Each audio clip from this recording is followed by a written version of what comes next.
before. I was on mute. Thank you, everybody, for dropping on by. Cooper, if you could go ahead and mute your screen so this way we can just go ahead.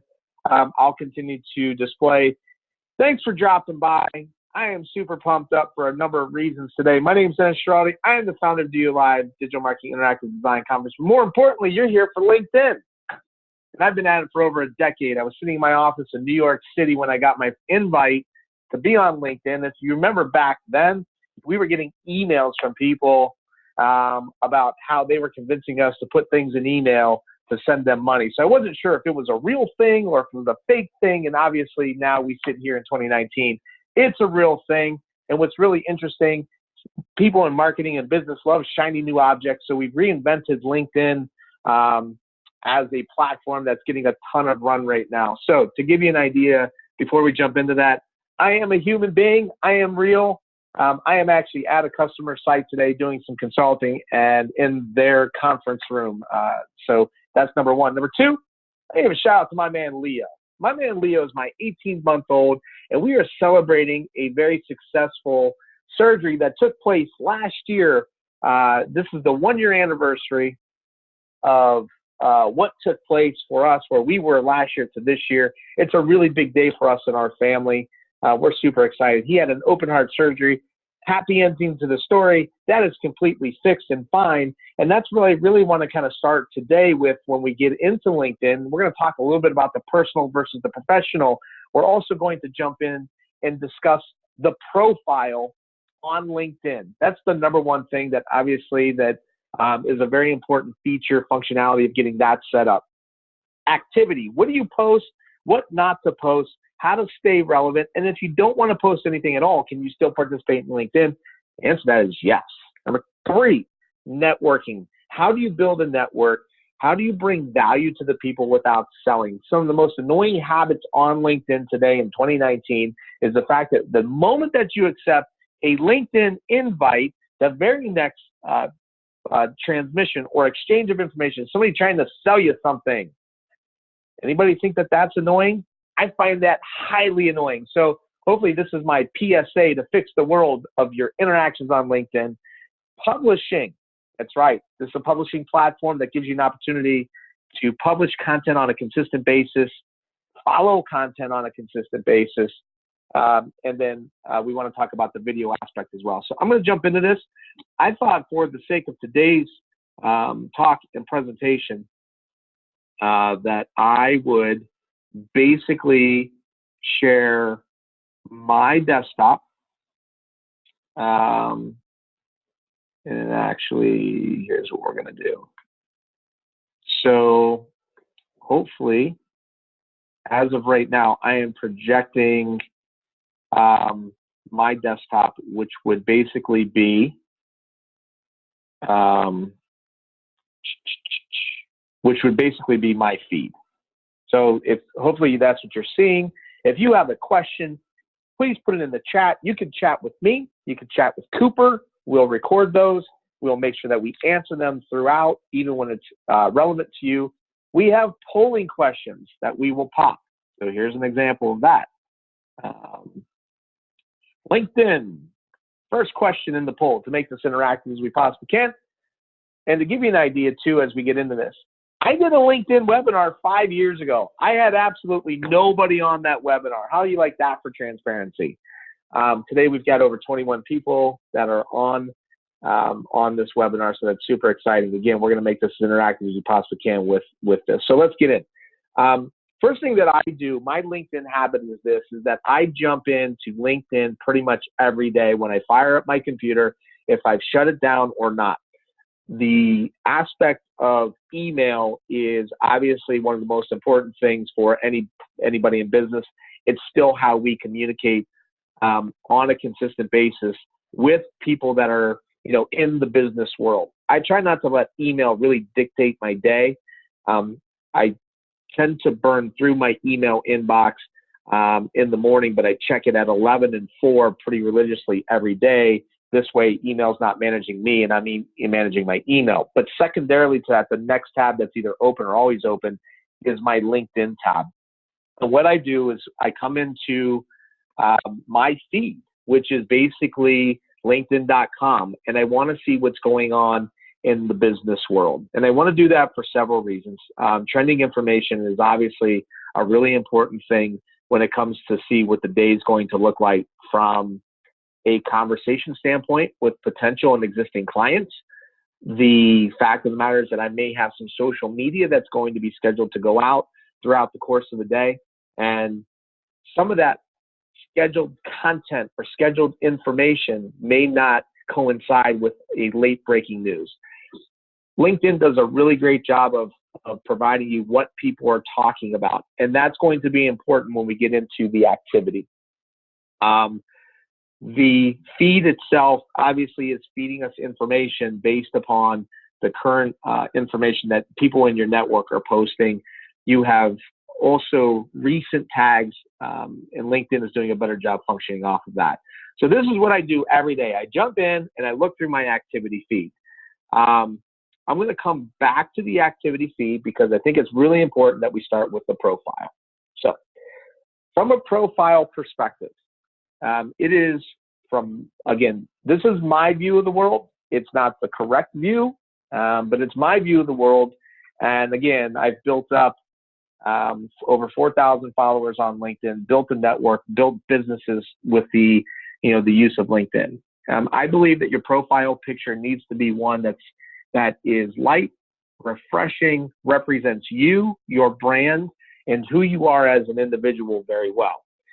If you're a suit and tie person, then by all means put on a suit and tie. But I like the backdrop to be something of an open airy office type of look and feel.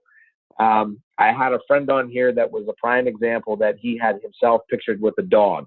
Now, the dog would have been great if he was a veterinarian or if he was a dog walker or owned a pet store, but he had neither. He was a marketing professional in IT.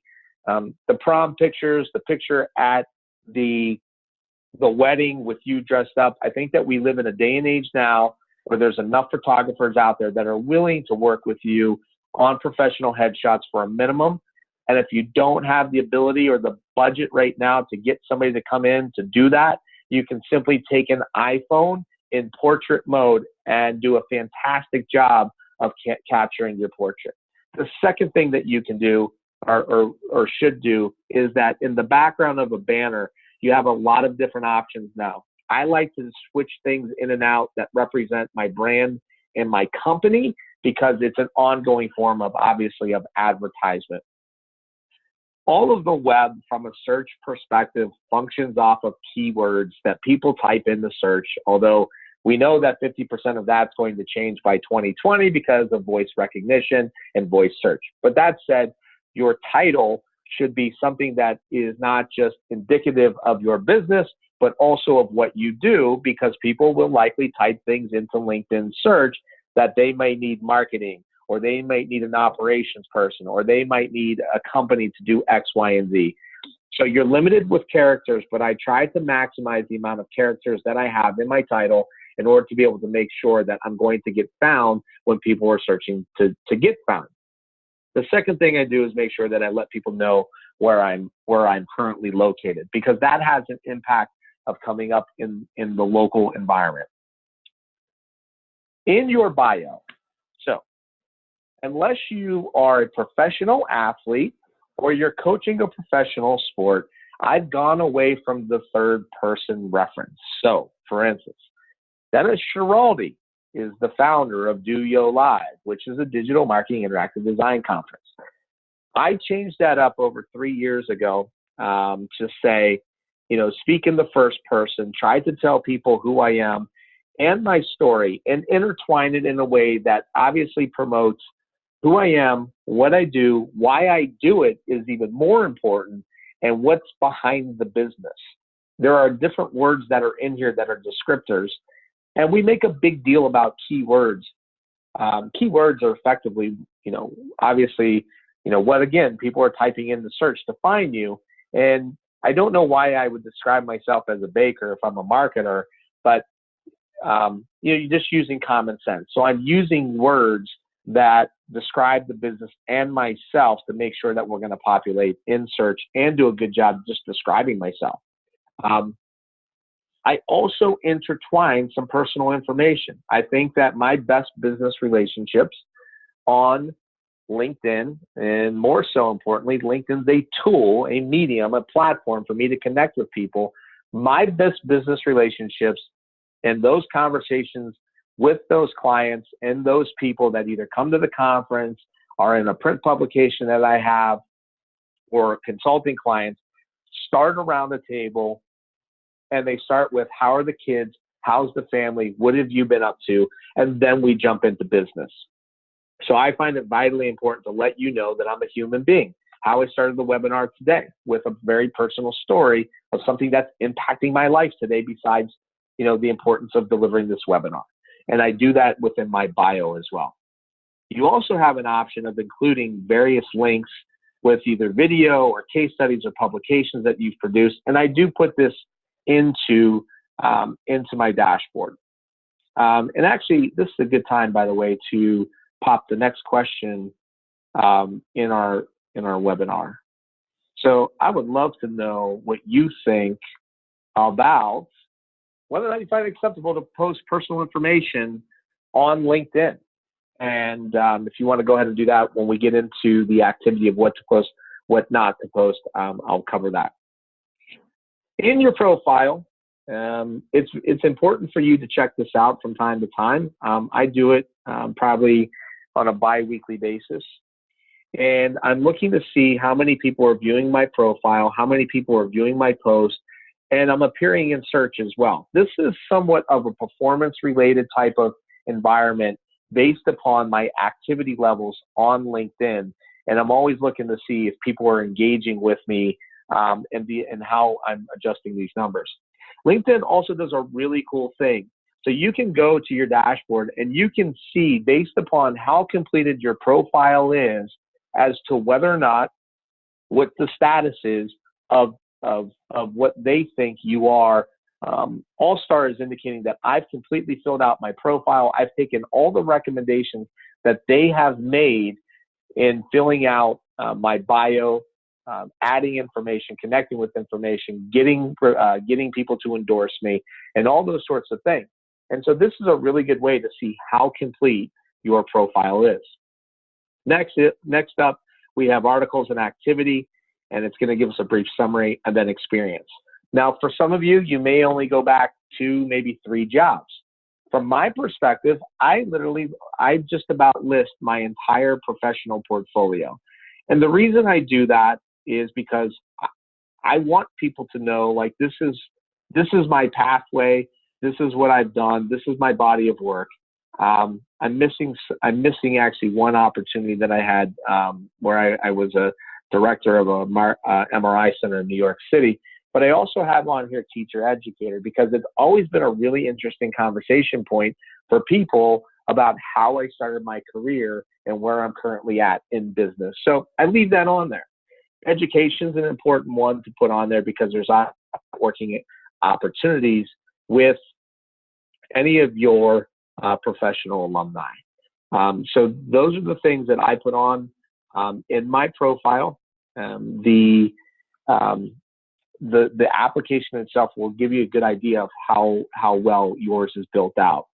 I'm going to share with you the results from the poll that we have, and I'll put that over on the side. You can adjust that however you want. So that is effectively on how you set up a good, sound profile. If there are any questions, please go ahead and ask those questions. You can put those questions in the chat, and we'll come back to them.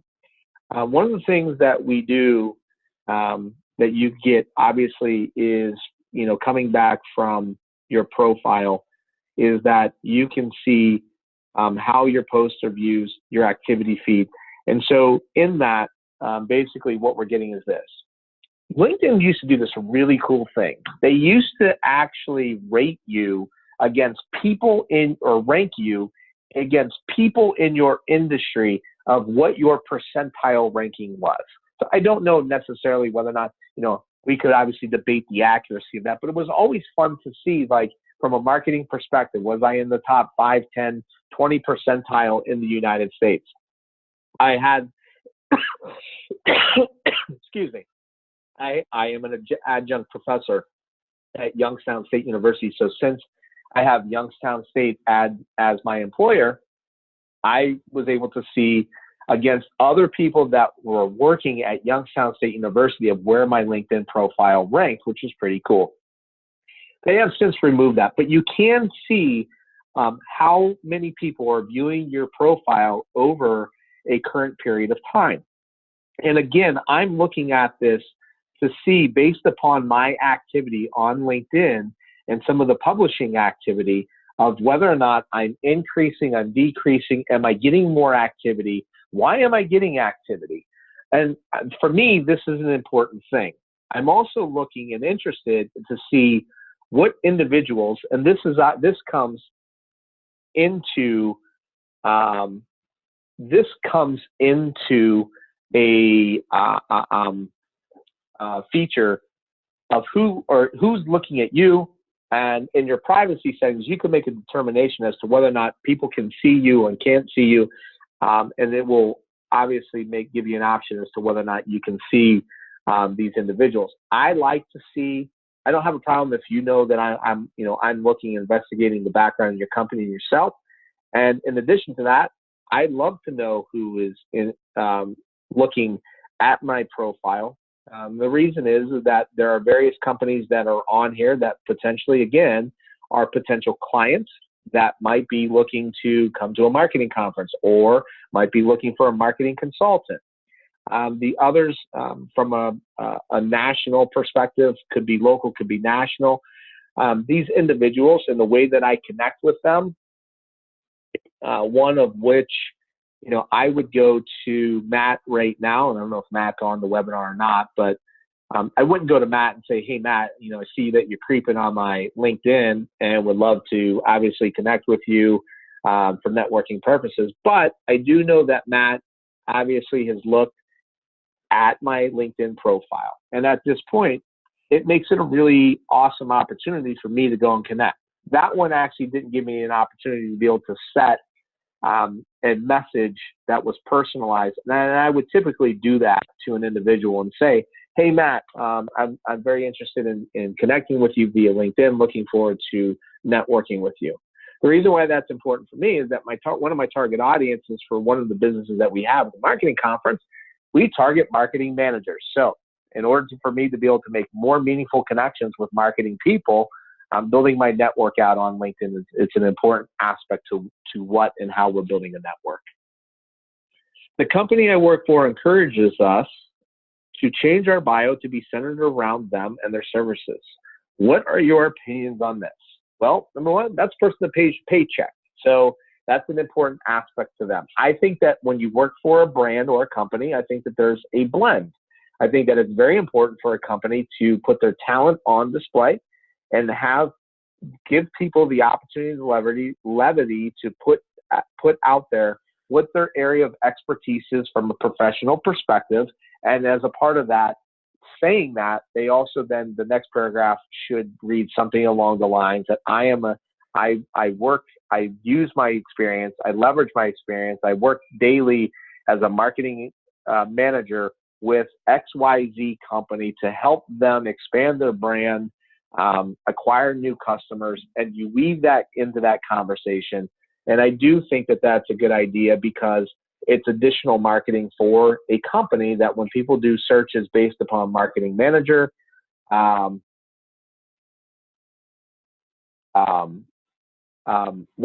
somebody does basically put that out there, your company will populate as well. And so that's my opinion of that. And yeah, so somebody's pointed out that there's an error in my profile.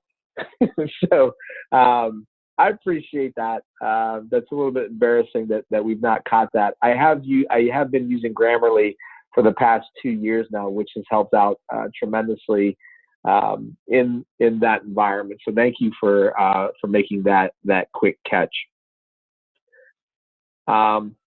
Weekly search stats, the number of times that my profile has appeared in a week, and I look at that information.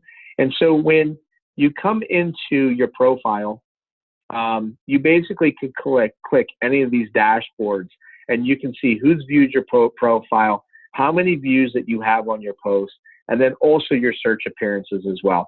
And that's effectively what we're looking at. So here are the companies that are for whatever reason, they were searching for me.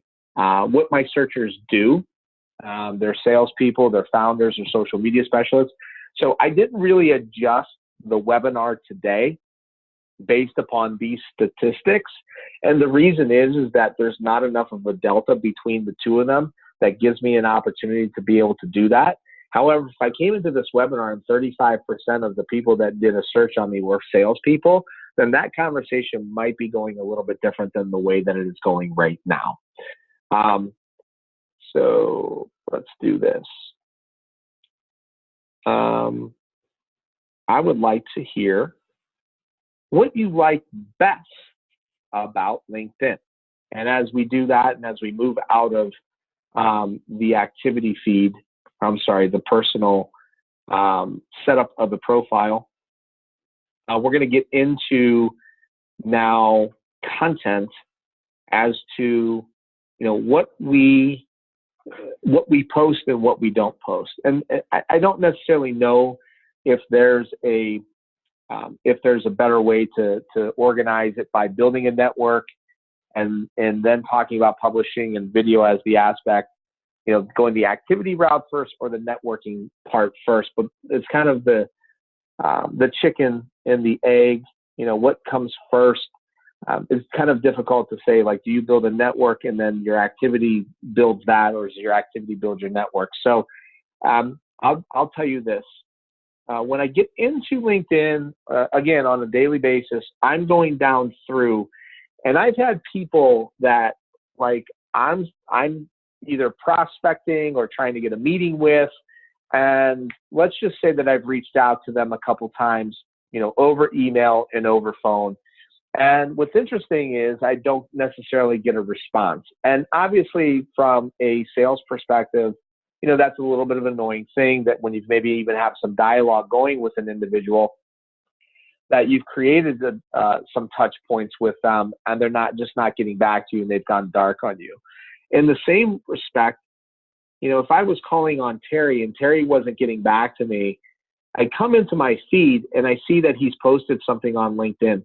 I have actually had instances where an individual like that, and say I've been kind of emailing Terry and he's not hearing from him, I've gone into LinkedIn and actually liked an article that individual has posted, and then I will unsolicited get an email back and they'll say, hey, just wanted to let you know, I've gotten a couple of your email messages. I've been very busy over the past couple of weeks and hadn't had an opportunity to get back to you, but let's set some time up.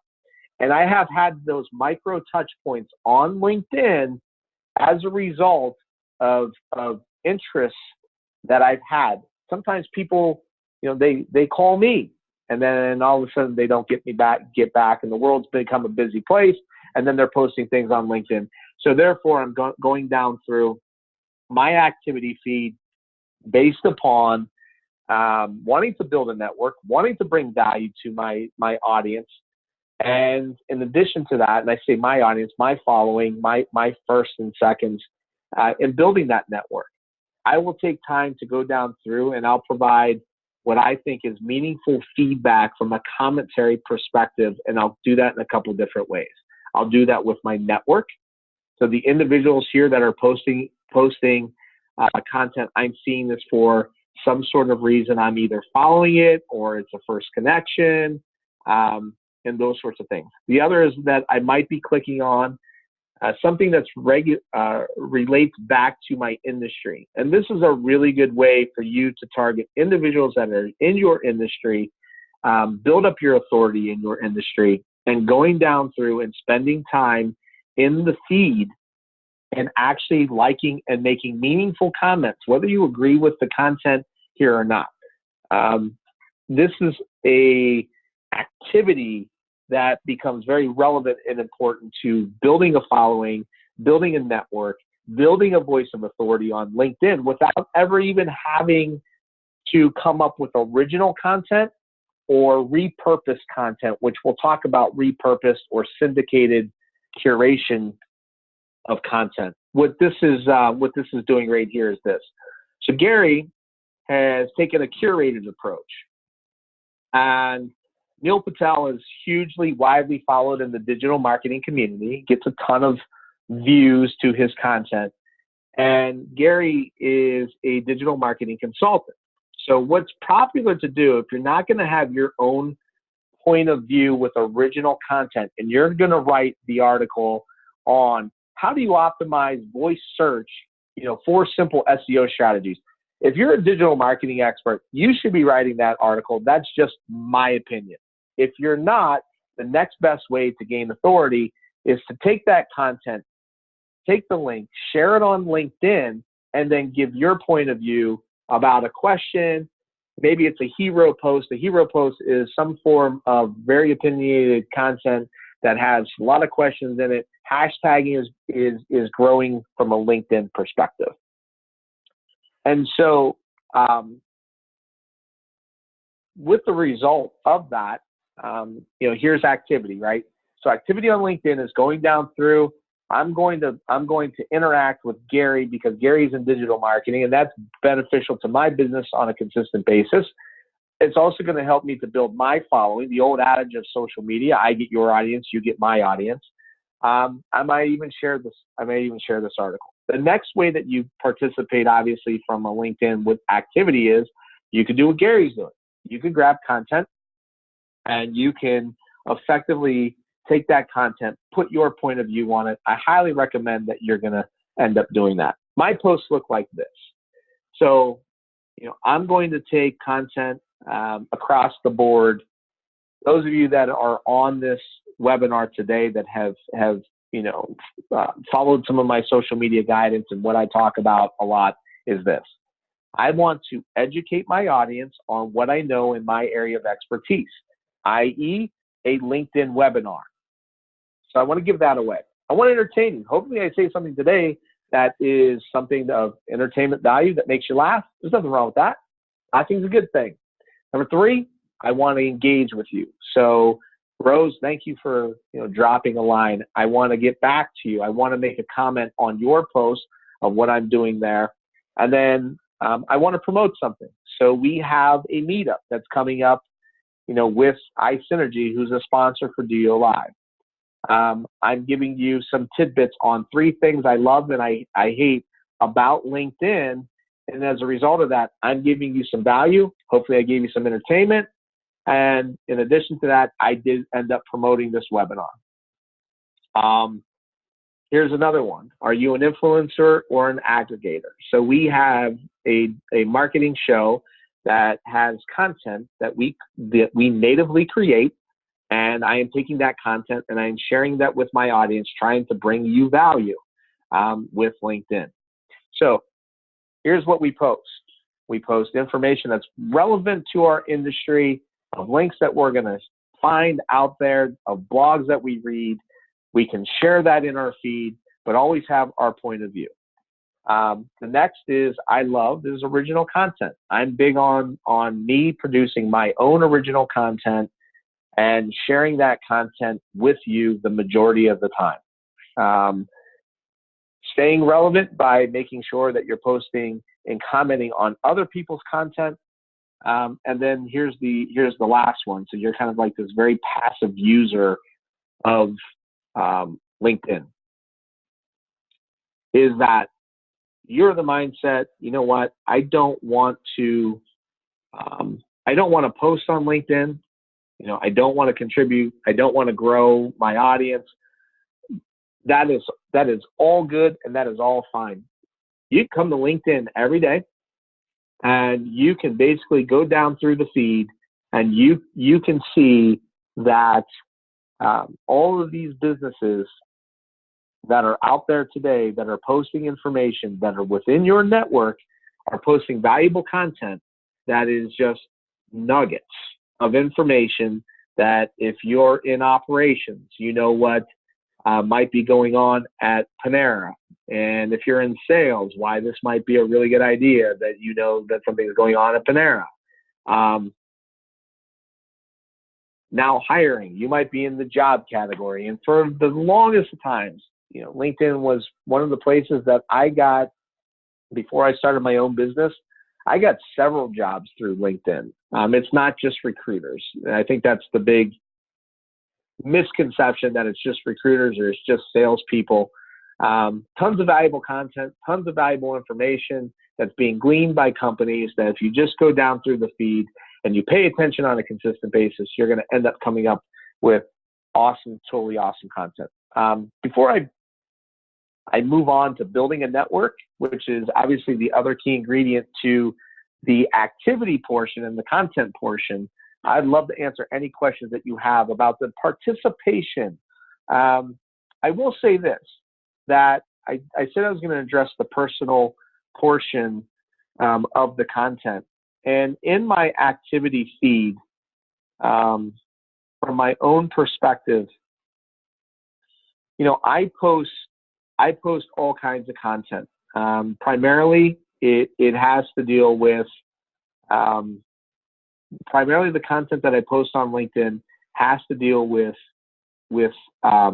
me in my business, with valuable information that I can educate my audience on. That is who I am. That's what I live. I breathe that mantra on a regular basis. Like it's what I do. It's part of my DNA.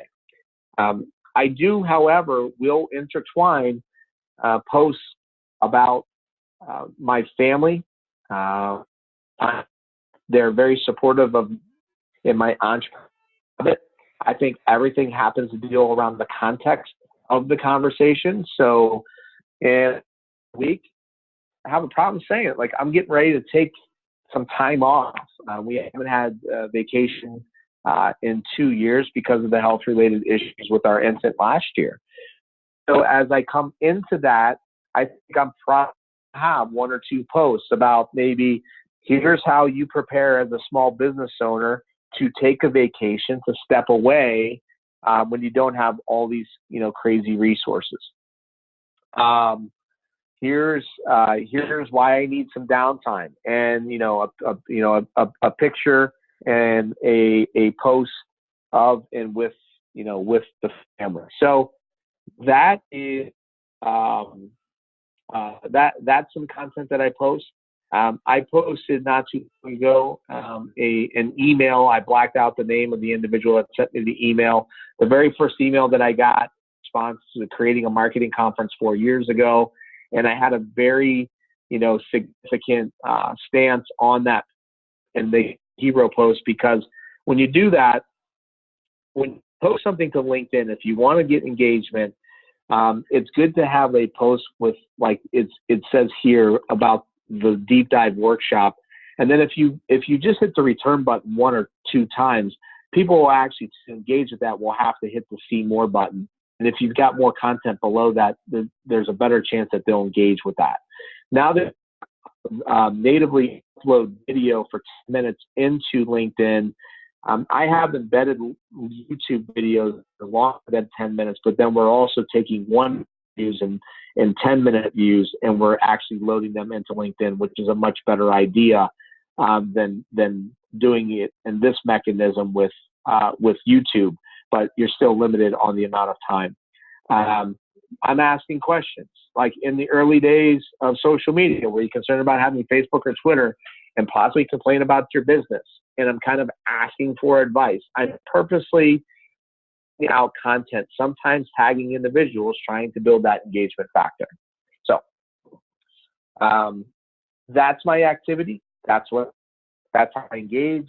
That's how I've managed to amass a following of 44,000 people across some different countries. I'm going to pop the next polling question. What's the most annoying thing about LinkedIn for you? And what I want to do is I want to close out my some of these other tabs. I want to get into with you how to build a network. So what's really interesting, I was a marketing executive with GE Healthcare for about 3 years, where I handled all of our lead demand generation for $1 billion healthcare IT portfolio.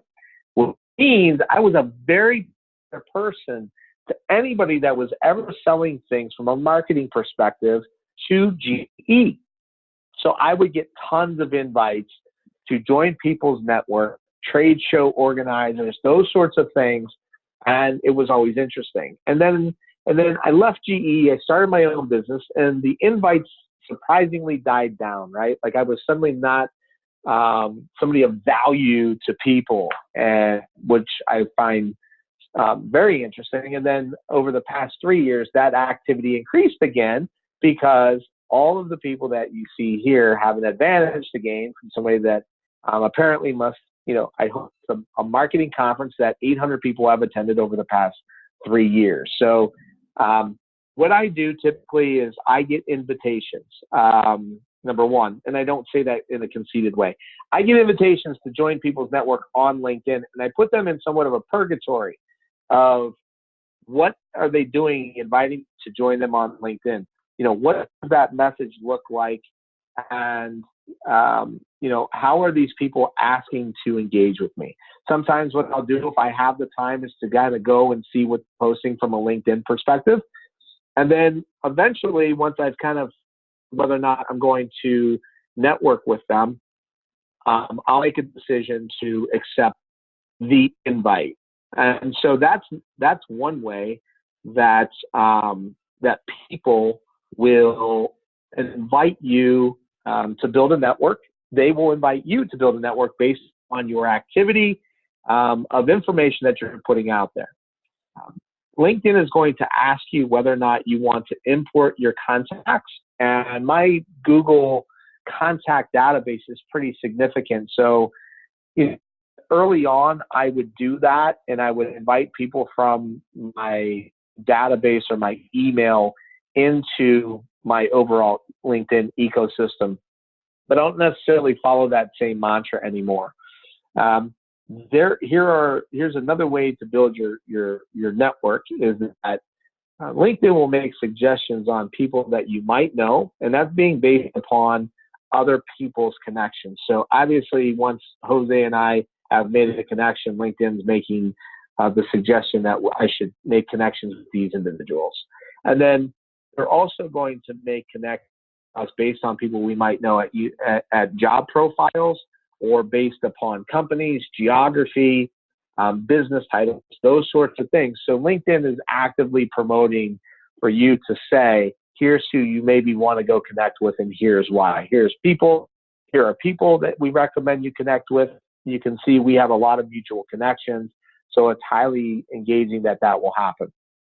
Other ways that I've built my network on LinkedIn is that I go out and meet with people. They give me their business card. I come back to my desk and I will send an invite out to those individuals to get LinkedIn. And it's not when I'm trying to get meetings with people or I'm trying to sell them something. It's literally maybe I just met them from a networking perspective and I want to solidify that relationship. There's a lot of people here that are on the webinar today that work for a company. And I think it's highly imperative that you do two things. Number one is that you always work on building your network within your industry. Very important to obviously that from an expansion perspective. Don't underestimate the power of obviously building your network based upon your industry. And own that because it's portable with you. Companies make decisions to promote. They make decisions to lay off. They make decisions to acquire. They make decisions to merge. They make decisions to grow. They make decisions to shrink. And so therefore, I think it's perfectly acceptable that you're going to put your company's information in your bio and you're going to build your connections to benefit the company and yourself as well, and make sure that it's obviously going to be something that's portable. The second thing that I did even back in my GE days is that I always kept a login with my personal email. And the fact of the matter is that if GE ever decided to terminate me, again, my database is going to be portable. And not only is it going to be portable, but I'm also going to be able to continue to log in as well. And anybody for me within my company, I'm completely comfortable with both aspects as well. Nothing is in perpetuity. And so if that's an issue for your employer that they want to control your login information, then I kind of question why you'd want to work for that employer. So anyway, that's my 2 cents on it. The next thing that you can do with your network, which I find is where the real power of LinkedIn comes into the world, is that you can effectively perform a search. And I have to close a couple things. Number one annoying thing that people get is sales solicitations. I would agree with that. We've gotten to the point now where you accept a LinkedIn invite, and then literally the next message is like, let's close the deal. And I'm like, I need dates in between that. It's a little quick for me. Call me old fashioned, but take me out for coffee. Let's talk on the phone. So you can search for people on LinkedIn, and you could create an alert that will basically show up in your inbox, which is a really cool thing. From my perspective, you can go and you can filter within the people by first or second connections. You can search this by location. So if you're going to be traveling to an area and you want to know, you can always do that. But I am interested for people that have, let's look at all filters. And I want to say that, we want to find people in marketing or advertising. And we apply that filter. And next thing you know, in Youngstown, Ohio, we get 634 people that have a marketing or an advertising in their title. How many second connections do we have? There's 473 people. So these are people that I may want to connect with on LinkedIn that have that aspect. The other thing that we can do, we can search by here, and we can say in the search tool, we can search for people that have the sales in their title. And now LinkedIn is giving me everybody on LinkedIn, 51 million people, sales in their title on LinkedIn. So I may want to connect with people that have a second and third relationship to me on LinkedIn, which is pretty cool. So now there's 49 million people that I have a connection to. Second and third, that's still a little big. Can't cover the whole world. So I only want to know sales reps in Youngstown, Ohio, 17,500 people. Why is that an important number for me? Well, it's important because of the fact that at DOYO Live, our marketing conference, we have a sales aspect. And so now my target market in Youngstown, Ohio alone is 17,000 people that I could potentially go out and start making connections with today and build up my network. I could create a search that basically every week in my inbox, I'm going to get an email notification of new people that have a marketing or sales in their title. In my LinkedIn saved searches, I actually have this set up that I get notification of new people in the Youngstown area that have a marketing in their title. There's 430 people right here. And then what I do from this point on is that I actually go out and I will work on connecting with these individuals. And the way that I do that, and I don't know if Steve's on or not, I will do this. Hi, Steve. This is an actual routine for me. So I say, hi, Steve. We've got a little bit of a lag. I would say, hi, Steve. I wanted to invite you to join me on LinkedIn. I'm looking forward to networking with you. Now,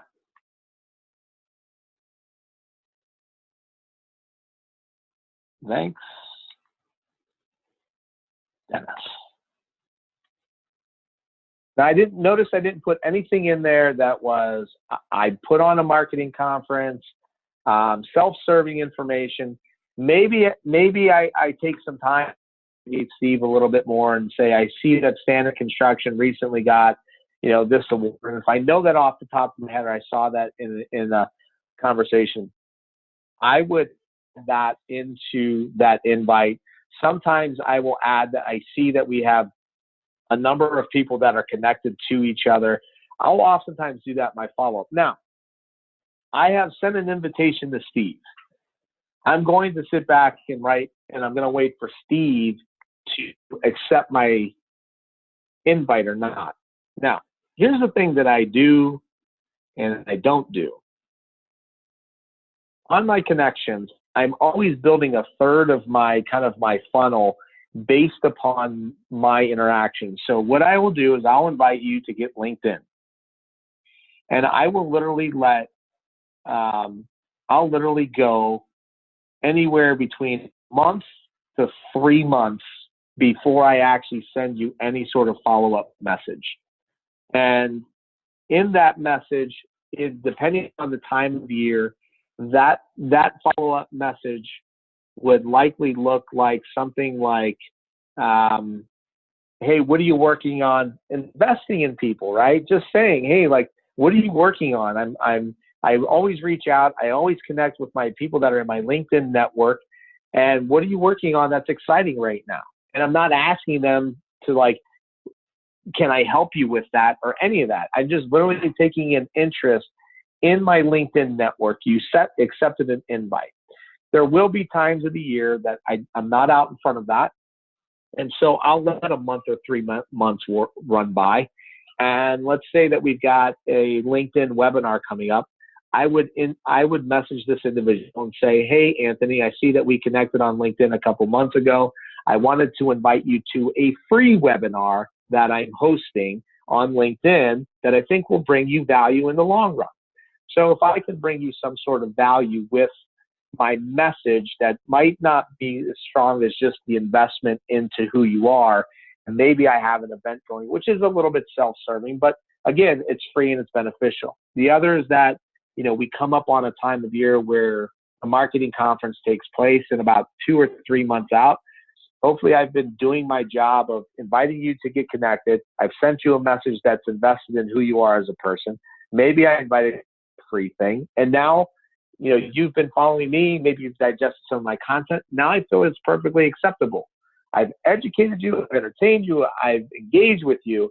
Now promote and go and say, hey, Anthony, I hope that you found value in being a part of my LinkedIn network, whether it's free content, events, or just common posts. I've enjoyed yours.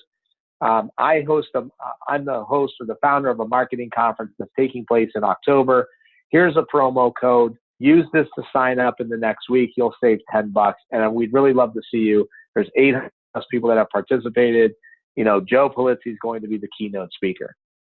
And I send that message off. But I don't do that after he accepts the invite. Like, I don't go immediately to my Jose that I just accepted his invite, and now I'm sending him a sales pitch. Questions, comments, concerns. We're running short on the end of the day. I would like to get into publishing. So publishing's been a good thing for me. And if you have any questions around any of this content, I'd love to hear what you have to say. Again, advanced search features on LinkedIn get you within 3 clicks to the individual, which was the important thing that I kind of really wanted to structure this conversation about as well. On LinkedIn, you can go into your account and you can see a lot of different stuff, and you can set it up to be a lot of different things. Your login, security information, your site preferences, what people can see. I do have a premium account. I look at this as a monthly marketing expense. That's right. So I think that the sales version might give you a little bit of extra advantage if you're in a sales environment. Who can see me? I am an open sharer when it comes to social media. I may not be the right profile, but I want people to find me. That's why I'm here. That's why, that I go to networking events, is that I want to connect with people. I don't not want to connect with individuals. So I'm an open share. you can basically effectively make that decision based upon how you want people to see your information. You can edit your public profile. It's actually pretty simple. When you click that edit button, LinkedIn brings you down to all the stuff that you can post on public, only LinkedIn members or your network or your connections. So this is a pretty cool feature that allows you to really control what people are seeing about you from a LinkedIn applications and a LinkedIn perspective. Do we have questions? We have no questions in the chat. I'm going to keep going. I'll hustle through this. So who can see us? Profile viewing options. Again, like I want to know when people are viewing me. I'm fine with them viewing us. You can manage your LinkedIn data. You can download your database, which is a really good idea. You can sync your contacts. This weirded me out at first, but you could sync your calendar about getting timely updates about the individuals that you're about to meet with, as long as they're on LinkedIn. So that's all a really cool thing. I don't put any of my economic data on LinkedIn. I don't want to give them that. You can hide individual people as well. So those are all things that you can do with LinkedIn. So that jumps into the publishing aspect. And here's what people have to say so far. Yes, you can actually block people from your profile. Again, back into your privacy settings, and you can go to an individual down here at the bottom. So you can choose and follow and see public things. You can block individuals, and it's all in your privacy. It's all in your privacy settings. So, oh, Cooper, you've done a nice job answering questions. And I can come back and address some of those in my own point of view as well for you. So it's really interesting. Like, how many people follow Gary Vaynerchuk? And like, I don't know if like he's getting paid by LinkedIn or not right now, but like he's like, oh, LinkedIn's having a moment. You hear people saying, oh, LinkedIn's having a moment. And like, hey, should I be on LinkedIn? And it's really funny. It's like I've never left LinkedIn, but I kind of sensed back in October like this is what was going on. So I posted an article. I actually wrote this. I published it. I've published 69 articles to date on LinkedIn about just various content in my area of expertise. I've built up 4,000, almost 4,100 followers to information that I post. I then syndicate this out through social media. There's the old adage, you should never build a house on rented space, but the fact of the matter is I build a house on rented space because of the fact that I also syndicate this content on my own blog. It's very difficult to build up an authority and a following on a blog. LinkedIn already has a built-in following and profile that basically, again, works off of keywords and your connections. So I tapped into that mind share and I leveraged that and I published content, 69 articles since the inception of LinkedIn posting. And what's really cool is that your statistics of how people are engaging with this. Again, I syndicate this out through Twitter and Facebook and LinkedIn, on my own blog, in an email. And again, I'm doing this because I want to educate my audience. I want to build up authority to be known as a person of expertise.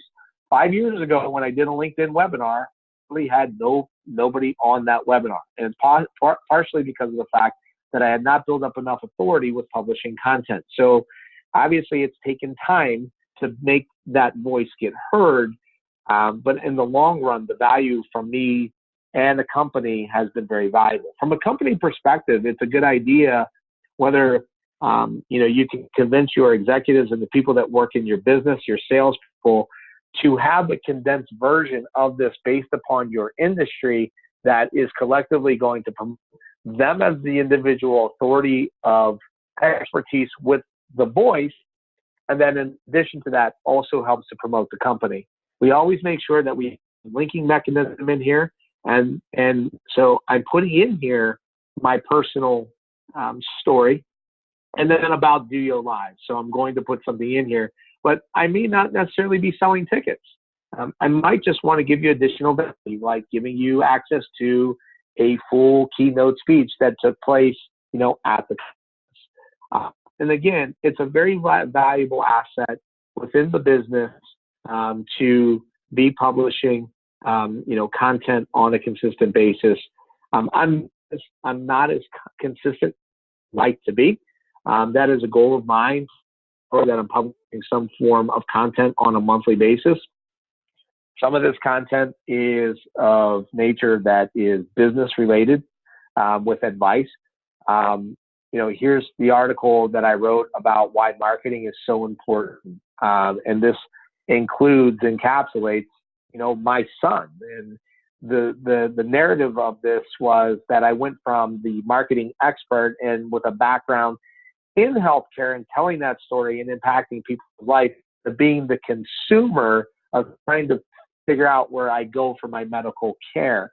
And so it was very important that there were people that were willing to educate me in the process. And I try to post, on a monthly basis. It doesn't always happen. But again, it's a viable aspect and a tool. The last thing that I'll do before I start addressing questions is that LinkedIn is putting a premium on obviously quality content that gets a lot of connections, with likes and comments. That's an important aspect as to whether or not there's going to be a viral aspect to your LinkedIn post. But I can tell you that the other aspect of it is video. Reading video on any type of social media platform is going to give and try and build up an area, Facebook Live, for instance. They said, well, we want to build up our Facebook Live channel. And I'm trying to find my activity so I can share with you what some of that, what my posts look like.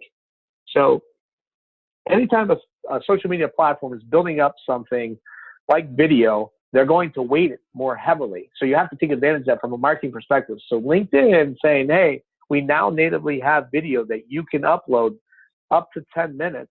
Take advantage of that. Post your video content. Post the 1-minute snippet with a link that says, here's the 1-minute version. Come see the full version. We'll post 1-minute snippets of this webinar on LinkedIn in the video format. This little 4-minute video that I'm a little bit long-winded got 390 views. This on 1-minute, 2-minute 37 video explaining influencer versus an aggregator, a social media influencer. We hear so much about it. 524 views. So again, when you look at that versus here's a static post, I got 82 views, the in and outs of marketing. I tagged 2 other people. The views that we're getting with regular static posts, 87 views, 218 views. That actually did pretty good. I like my channel, what we're doing with video. And eventually LinkedIn's going to give people access and the ability to be able to do LinkedIn video. So with that said, I appreciate we're at the top of the hour. I kind of went long. I'll stick around. I'll answer some questions. Early bird tickets expire. DOYO Live taking place in October. We have an awesome lineup of speakers. We will have people covering LinkedIn. We'll have video. Joe Polizzi, author of several books, founder of Content Marketing World in Cleveland, Ohio, is coming back. He was our year 1 keynote. He will be the year 4 keynote. We feature inbound marketing, content marketing as a strategy as a whole. We have a 2-for-1 a 2-for-1 special going on. If you buy a ticket between now and the end of the month, we'll give you a second ticket for free to the conference, and we'll send you a promo code upon you making your purchase. So we've got a ton of great speakers. We're adding more. We're at Stambaugh Auditorium on October 17th and 18th. I would love for all of you to come for the deep dive workshops, the event. It's going to be a lot of fun. So let me get into some questions. If you're going to sit, I'm going to answer them. Personal information, question, Megan. Do you feel that personal information will females?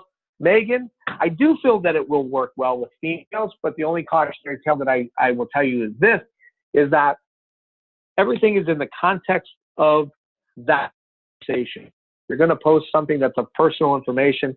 I like to figure out how you relate that back to business. So if you like, for instance, I'd like to post a picture of some red wine, but I also, part of that, I would talk about, what are some ways that you bond and connect with over buying wine in a professional setting at a restaurant? And that's a male or female narrative. I will tell you what's really weird is that we have a good mutual friend of ours that, unfortunately, LinkedIn is not a dating. Fortunately, it's not a dating site, but she unfortunately gets solicited for dates on LinkedIn. Obviously, it's a very annoying feature. I do not get propositioned for dates. I'm a happily married person with 4 young children below the age of 10, which takes me off. But in any case, I think that personal information works an 80-20 rule, regardless if you're male or you're female. 80% of the time it's business, 20% of the time it's something of a personal nature that intertwines business. How often should you be posting content? One of the biggest drivers of social consistency, a few times a week. I think it's never bad for 1 month, try 3 times a week. So I'll give you a different view. I think, Cooper has some good opinion back to you on that.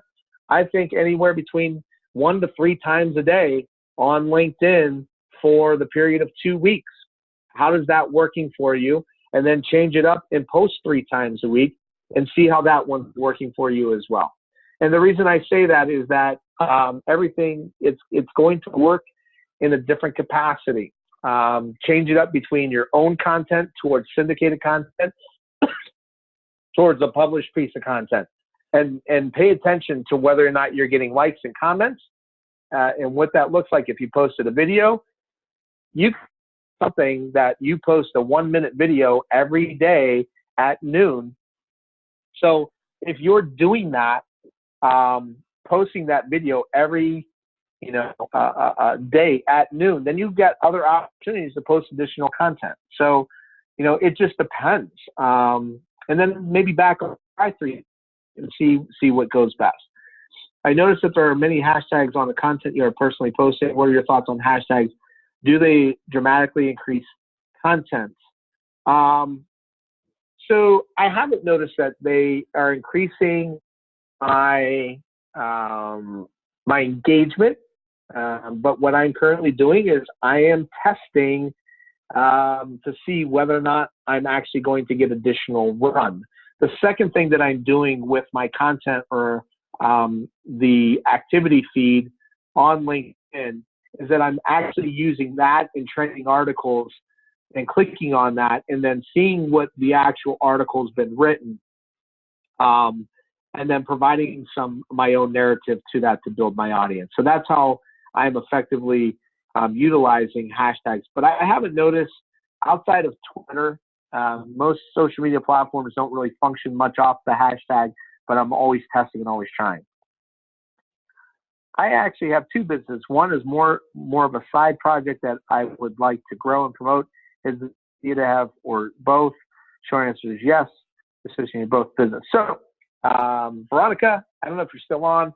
I have 3 businesses. That's right. I have 3 what I would call businesses within a business. I have my marketing conference that goes year round.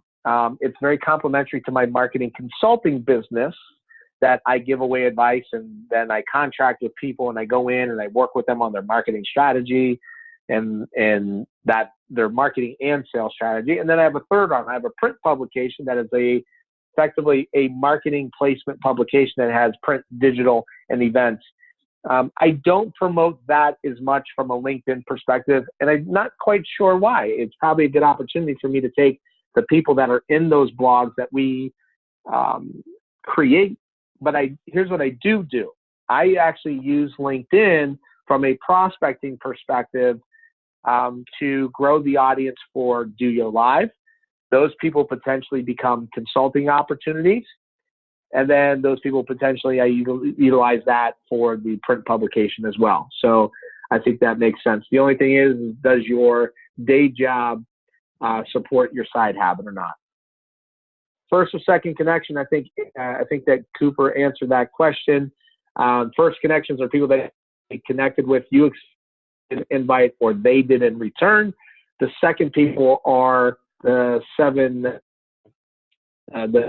used to play with Kevin Bacon, wherever the heck that is. It's now that we're all connected through LinkedIn.